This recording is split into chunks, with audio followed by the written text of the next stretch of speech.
Well, students and faculty at Central Michigan University are back from a 6-week-long research project. They went to the Great Plains to better understand hail and how to lower the economic damage caused by it. Meteorologist Colton Woods talked to a student from Fruitport who was part of that field project. Colton? Julia and Elena, students at CMU, had the opportunity to be a part of the ICE CHIP, the largest hail research project since the 1980s, and one lucky student told us all about her experience. Hail causes billions of dollars in damage per year in the United States, so a team at CMU wants to better understand why. Hail is very consistent, comes pretty much every year with lots of damage along with it. You know, solar panels, roofs, vehicles, these are all things that are not cheap to replace.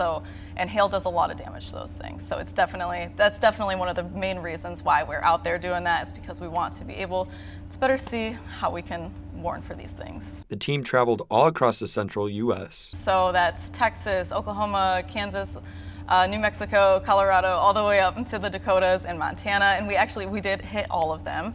But we spent the most time actually in the Texas Panhandle. People of all backgrounds joined CMU in their adventure. There were people from other countries. We had Canadians, Australians, some people from Switzerland, Germans. There was a ton of different people. It was so fun to meet all of these different people. They studied the kinetic energy and densities of hailstones with numerous tools. We also had what are called hail pads, which are basically a kind of like a foam square that show the indentations and the impacts of the hailstones, which was really interesting. So those we'd have, say, 30 of, and we'd cover the entire hail swath with those, so you can see the density of where it gets more intense and like where the hail core ends. The technology was similar to what you see in movies. They had these tiny little, it's almost like you see in Twister, like the little things you send up into the storm itself. It tracks the different motions that hail will take and the paths it'll take in the clouds. They even tested the hail's compression strength. A lot of them,